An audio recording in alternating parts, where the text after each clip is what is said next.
What is going on, guys? It's Jess and welcome back to my channel. This is the long-awaited return of videos.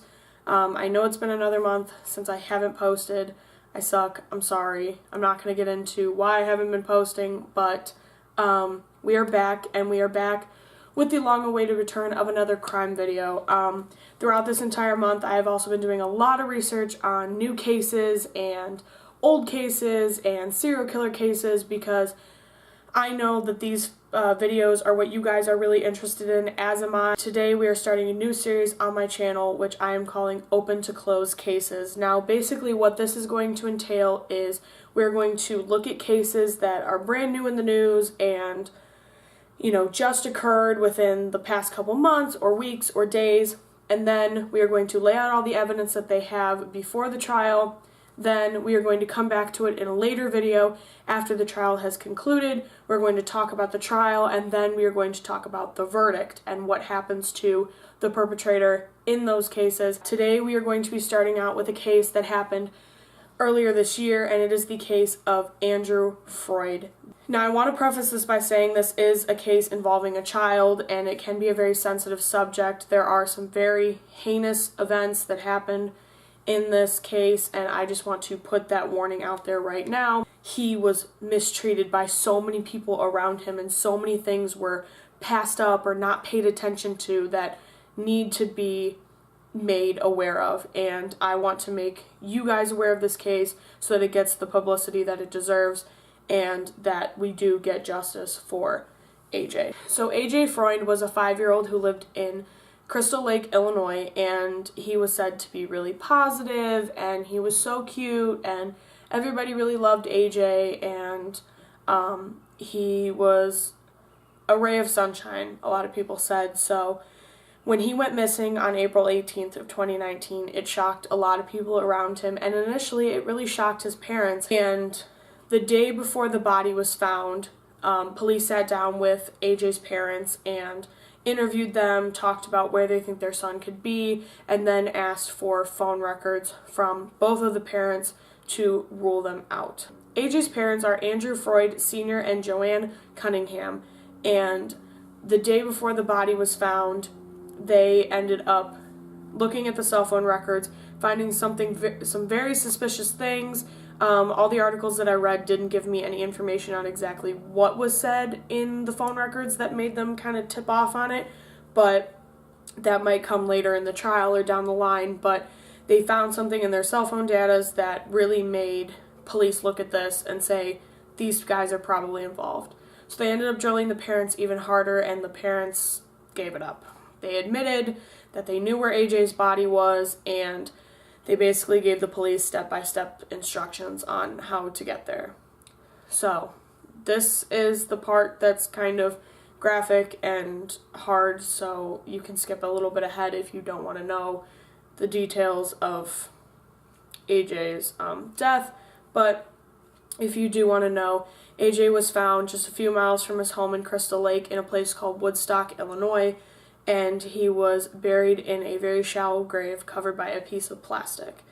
And the official autopsy report said, which I'm going to look down to read, his cause of death was craniocerebral trauma as a consequence of multiple blunt force injuries, which basically means that he was hit over the head multiple times and caused damage to his brain, and that is what ultimately ended up killing AJ. Another thing that came out after the body was found, and something that the coroner ended up noticing and the parents ended up admitting to, was the day that AJ was killed, his parents forced him to stand in a cold shower for an extended period of time prior to them beating him, which ultimately caused his death. Now, this is the part that I want to talk about where I said in the beginning of the video that it was more than just about the people who were directly involved in this case, which are the parents, who are the ones that are being charged with murder. It's all about the people around them as well. So this family, the Freund family or the Cunningham family, whichever one, they have been in contact with the police multiple times. In fact, the police were called to their house 17 times for issues related to abuse and drug use, and nothing was ever really taken seriously. A previous account said that when police entered the home, that the house was covered in dog urine and feces, and the child's room smelled very strongly of urine and feces odor. Another thing that was reported in AJ's birth record was that AJ was born with opioids in his system, which means that his mother was using opioids when he was born. Another story that came out was a few months prior to AJ's death, his mother had taken him to a doctor because AJ had very severe bruising on his leg. Now, at the time, both AJ and his mother said that this was caused by the dog and that the dog had gone after AJ and that's what caused the bruising on his leg. The doctor didn't take that as exactly the truth and decided that he wanted to talk to AJ on his own. So he pulled AJ aside and he asked him, again, what happened to your leg? And after a little bit of hesitation, AJ ended up saying, maybe somebody hit me with a belt. Maybe mommy didn't mean to hurt me. So this doctor knew full well that this child was accusing his mother of abusing him, and nothing ever came out of it. Authorities said that there was not enough information to prove that this was a credible allegation, that it was very possible that the dog did it, and they never did anything about it. Now, like I said, AJ went missing officially on April 18th, but the parents allegedly said that they last saw him on the night of the 17th when he went to bed. They woke up the next day, they couldn't find him, they looked around for a while, and then they ended up calling the police and reporting their child missing. But what was interesting was Andrew Freund Sr. was the one who made the phone call, and dispatch said that he was very calm when he made the phone call, and there didn't seem to be a lot of panic in his voice, which sometimes there isn't. Sometimes someone could be in shock, and so they could be very calm, but they said he was suspiciously calm for his 5-year-old son to be missing. When the police got to the house and started looking for him, there was no indication of a break-in, there was no indication that someone had come in, and when they had dogs search for AJ's scent, they couldn't find anything outside of the home. They said that there was no way that AJ had walked out of the house and gone somewhere with someone. There was no trace or scent of him outside. The coroner ended up determining that AJ was actually killed on April 15th, and he was buried that same day, but he was not reported missing until the 18th. So for 3 days, their son was dead, and they didn't bother to do anything or call anyone or nothing. Like I said previously, AJ was born with opioids in his system, so the Illinois child welfare system had been involved in his life since 2013 when he was born, so they were involved the entire time.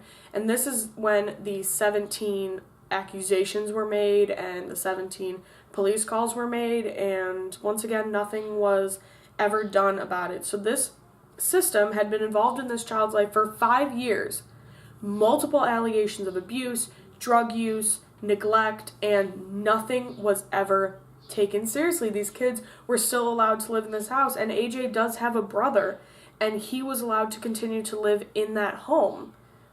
And no one ever thought to get the kids out, and now one of them has passed away. So once again, this family was charged with murder, and I'm going to look down once again to read exactly what both parents have been charged with. They've been charged with murder, aggravated battery, aggravated domestic battery, and failure to report the death of a missing person or child. And Freund, the father specifically, because he called 911 to say that AJ was missing, he's also been charged with concealment of a homicidal death, and bail was set for both of them at $5 million. Now, not only are the parents under investigation, but also the Illinois child welfare system is being looked at, because since February of this year, 2019, 3 children, including AJ, have been killed under the supervision of this welfare system. So they're starting to think that maybe it could be an internal issue as well. And the caseworker and the supervisor that was in charge of AJ's case have been put on administrative duty. They've been put on leave, and they're not in control of any cases currently. Now, I know you guys are going to be wondering, too, what happened to AJ's little brother. He is under state supervision as well. He was taken out of the home as soon as AJ was reported missing, and they're still working on the status of him, but he is not with any family. He is under state custody, so he has been taken away from the family. So that is the basics of the case of AJ Freund, and it is a very brutal case. It is a very eye-opening case to the fact of, you know, state systems and child welfare systems and how involved they are and how efficient they are, and maybe we should look into those as well. And as well, just bringing awareness to the fact that this little boy's life was taken and there were multiple opportunities for someone to step in and help this child and get him out of this situation. And maybe if one person would have been like, you know what, no, this is the 17th time that this family has called, that this kid has said something or someone has said something, like, we need to take this seriously and we need to get these kids out of this house, he might still be here today. So, once again, like I said, the trial is currently happening. I don't think this will be a very long trial, but we will revisit this case once again once the trial has finished. I will do an update video, and we will see what happens with the parents in this case, and as well what happens if any charges are brought to anyone in the welfare system as well. So I hope you guys enjoyed this video. I hope you guys got something out of this case or learned about this case.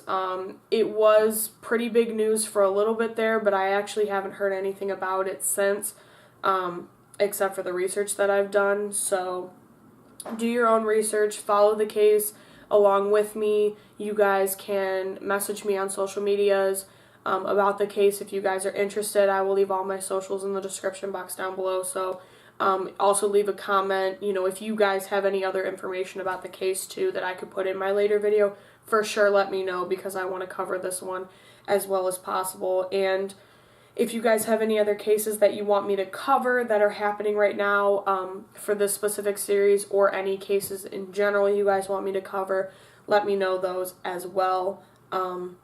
And just spread awareness about this case. I think it's really important. And I just hope that justice is served for this little boy. Once again, I hope you guys enjoy these videos, and I will see you guys in my next one very soon with another case. Bye, guys.